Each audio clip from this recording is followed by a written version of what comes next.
In this video, we're looking at Avogadro's law, or Avogadro's principle. And this is the same Avogadro that came up with the mole. It's the same guy. He's back. Specifically now, referring to gas particles. His law, or principle, says that equal volumes of gases at the same temperature and pressure have the same number of particles. So we're actually going to focus a little more now on the number of particles present. In all of those previous gas laws, number of particles was always something that was held constant. Everything had to be a closed container where the number of particles was constant. Kind of boring. Now we're going to look at how number of particles can affect gas properties. Now, in a nutshell, this one really makes sense. Here's how I could simplify this. And this is going to knock your socks off. Watch this. If you increase the number of particles, you will increase the volume. Whoa. It's okay. If I'm changing the volume, this needs to be a container that allows for expansion. So usually we're thinking about balloons or some kind of a piston or syringe that has a movable part. If I add more gas, I will increase the volume. As you blow up a balloon and you add more carbon dioxide, the volume of the balloon increases. Duh, right? Hello. And now if we're studying the relationship between number of particles and volume, then we do have to have some constants. We need to study this relationship at a constant temperature and a constant pressure.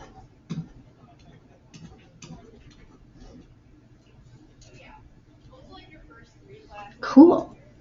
Let's again, let's say I don't know, blowing up a balloon, which would make me think that the volume should expand, but then I don't know, go into a meat locker or something where the temperature is drastically lower, then I might not see the volume expand as I would expect it to, because then I'm also changing the temperature, and if I lower the temperature, then I would expect the volume to decrease. And the same could be said about the pressure. In order to keep the internal pressure of the balloon constant, it needs to expand.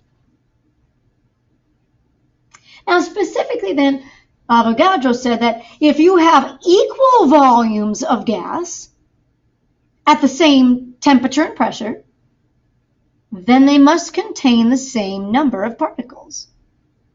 It's like a directly proportional relationship.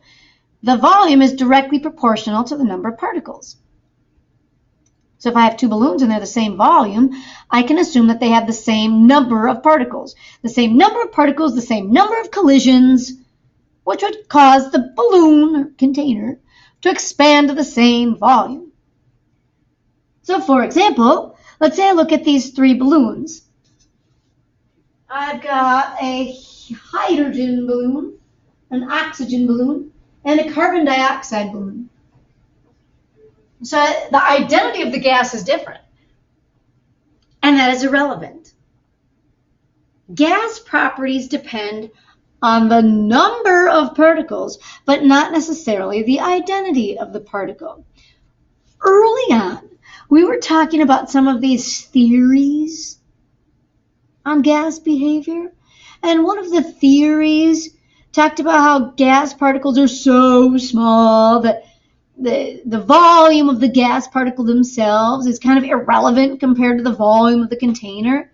So, I mean, like in this little diagram, it's obviously a little exaggerated. And carbon dioxide molecules are definitely larger than hydrogen molecules. I mean, I can see that in this picture, and I know that's true in real life as well. But proportionally, compared to the volume of the container, the fact that the carbon dioxide molecule is a little bit larger than a hydrogen molecule is irrelevant. Because that molecule is crazy tiny. I say again, this is very much exaggerated. It kind of looks like the carbon dioxide particles are taking up most of the space, and really they're not. So the identity of the particle is irrelevant. They're all crazy tiny compared to the overall volume of the container. But notice that they all have the same number of particles. 1, 2, 3, 4, 5, 6 hydrogen, 1, 2, 3, 4, 5, 6 oxygen molecules, and 1, 2, 3, 4, 5, 6 carbon dioxide molecules. So they all have the same number of particles, and I can assume that they've all expanded to the same volume. Now, I don't know what volume it is, but I can say that if they have the same number of particles, these balloons have the same volume. So I don't know if it's like 1 liter balloons or something like that. If I had 3 balloons that were all 1 liter at the same temperature and pressure, I can assume that they all contain the same number of particles. And the unit that we use to measure number of particles is the mole. So by saying that they have the same number of particles, I mean that they have the same moles. I would say equal moles. Haha, the mole never escapes. It's here forever.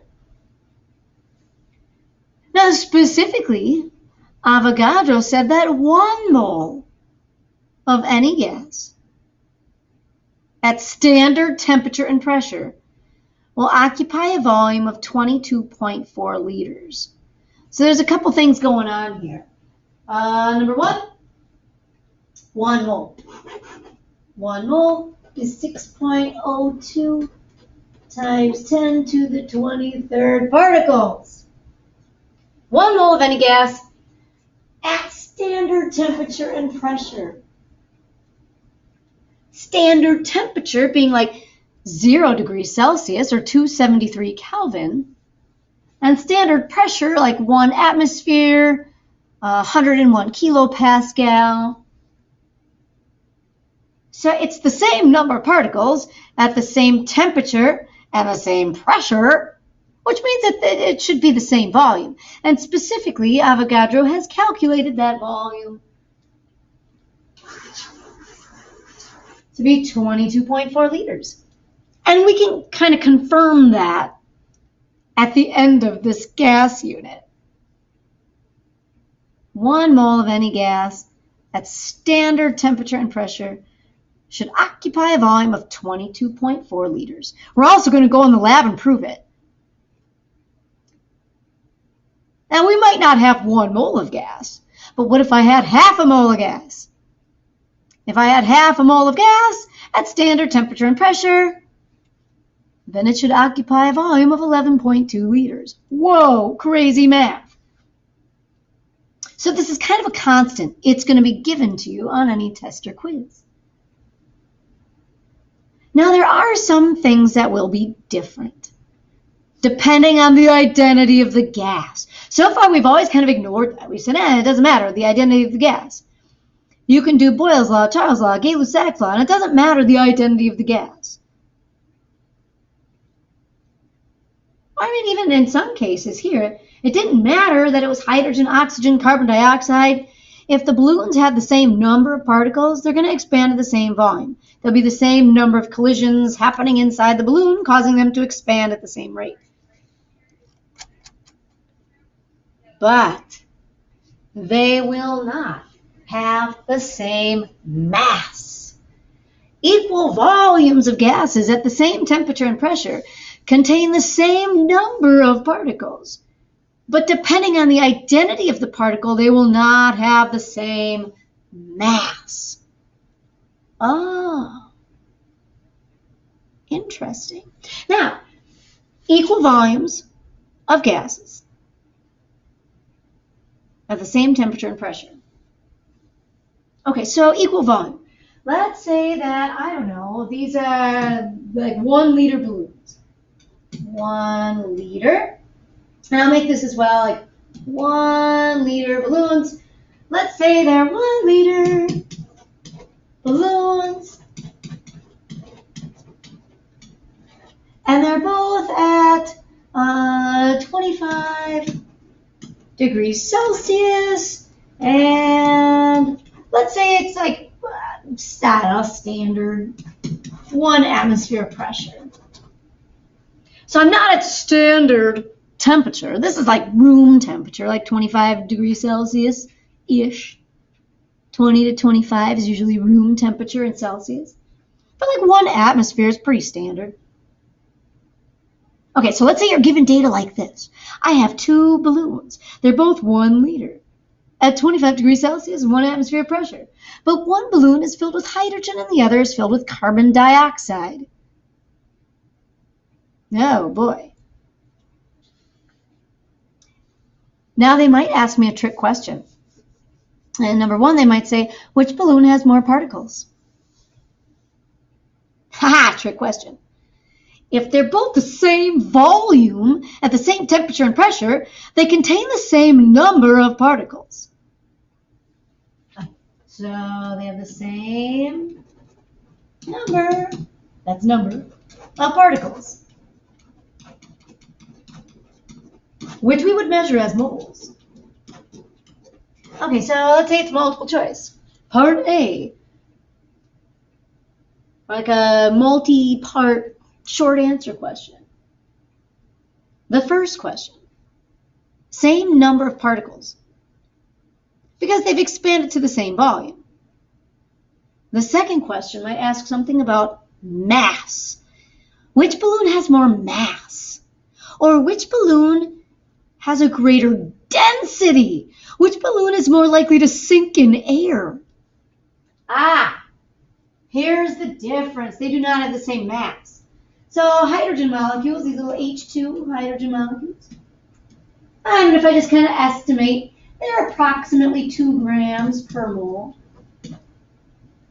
Carbon dioxide, CO2, if we estimate, like 44 grams per mole.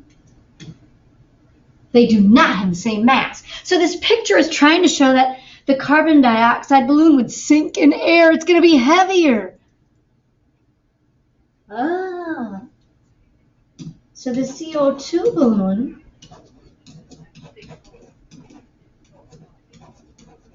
has more mass.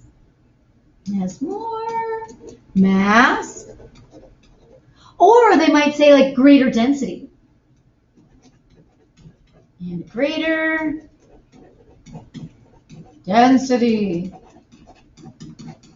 Which, by the way, density is mass over volume. And so they're both the same volume. They're both 1 liter balloons. But if they have the same number of particles, just the nature of the carbon and the oxygen, they're heavier atoms. So the carbon dioxide balloon weighs more likely to sink in air, greater density. Ooh. So qualitatively, here's Avogadro's law, or Avogadro's principle. Quantitatively, there's not really like a equation or a formula, but here are some things that you might see. 2 moles of nitrogen gas are put in a sealed container. At standard temperature and pressure, what volume will the gas occupy? Okay, well the key here is this. At standard temperature and pressure, I'm going to give you this magic number 22.4. It's a constant. 1 mole of any gas at standard temperature and pressure will occupy a volume of 22.4 liters. We're going to go in the lab and we're going to try to prove it. The data will be fabulous. Okay, so if I have 2 moles of gas, oh my gosh. Now there's different ways that you can do this. If you like to set it up and show your work, you can do this. I have 2 moles of nitrogen gas, and I want to do a proportion. So I want to cancel moles and switch it to volume, which we're going to use liters. Enter in 22.4. We call it the molar volume. 22.4 is the volume in liters of 1 mole any gas. Doesn't matter the identity of the gas. Now they'll have different masses, but 1 mole of any gas at standard temperature and pressure would have the same volume. 22.4 liters. Oh, well, now this is a piece of cake, right? Moles and moles, we cancel it. Oh gosh, I multiply by 2. Tricky. I think I can do that. 44.8 liters. Now, if you can do that in your head, great. I mean, that would be like a pretty basic multiple choice question. If 1 mole of any gas is 22.4 liters, then 2 moles should be double, 44.8 liters. You can only use this at standard temperature and pressure. Ah, fabulous. What if I had 56 grams of carbon monoxide in a sealed container? Now, I'm going to assume that this is also at standard temperature and pressure. It's not saying it, but it doesn't say otherwise. How much volume will the gas occupy? Let's just put that in there. I'll sleep better at night if I say at STP. Okay, so I know that 1 mole of any gas is 22.4 liters, but I've been given grams. So again, you're never going to escape moles. All I got to do is take this 56 grams of carbon monoxide. Ooh, there's another blast from the past. We never escape formula writing. Carbon monoxide. All I need to do is get this out of grams and into moles. 1 mole of carbon monoxide. I add this up on my periodic table. Carbon and oxygen, 28.01. Fabulous. And what do you know? If I plug this in my calculator, not bad. And again, if this were all multiple choice, you can do this in your head. Now, if it's a short answer kind of question, now you need to show your work. The original mass has 2 sig figs, so I mean, if I really just leave 2 sig figs, I'm going to say 2.0. 2 moles. And so again, maybe you got to like sketch a little bit of this on your paper, but now once you see like, oh, duh, it's 2 moles. Well, 2 moles of any gas should be 44.8 liters at standard temperature and pressure. So at this point, if you are smart enough that you can just multiply by 22.4 liters per mole of gas, bingo, 44.8 is my volume. Now again, notice that in both of these examples, we ended up with 2 moles of gas. I mean, the second one started me with grams, but please, we can handle that. We can switch from grams to moles. 2 moles of nitrogen, 2 moles of carbon monoxide. But as long as they're at the same temperature and pressure, specifically here, standard temperature and pressure, they occupy the same volume. Now, they're not going to have the same mass necessarily. They might if the particles had the same molar mass, but they will have the same volume.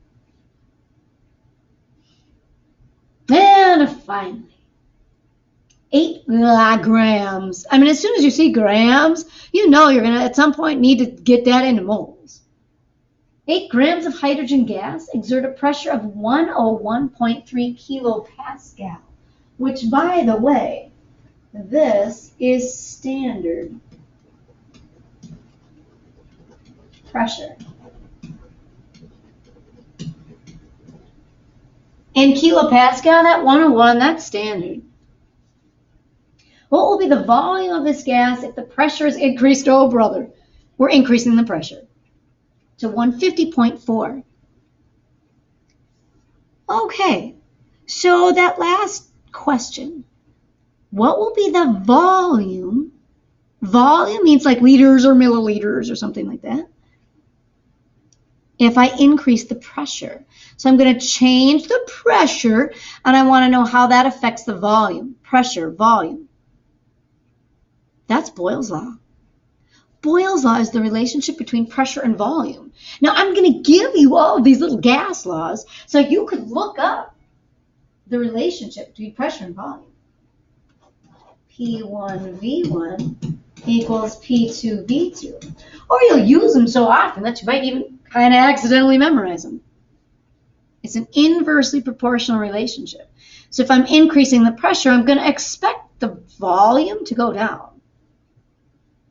Now, if I plug in what I know, pressure. I have the initial pressure, 101.3 kilopascal.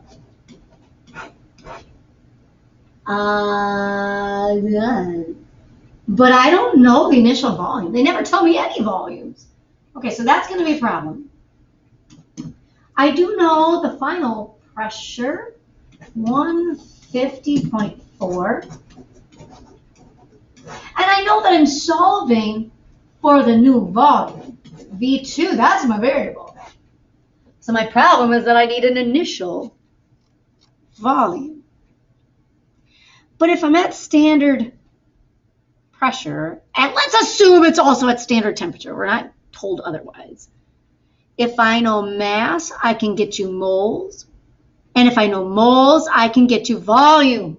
So we're going to have to kind of do the same thing we did above. We're going to need to take that 8 grams of hydrogen. Now here's something kind of funky. This is going to pop up throughout the unit too. This is hydrogen gas, which is a diatomic.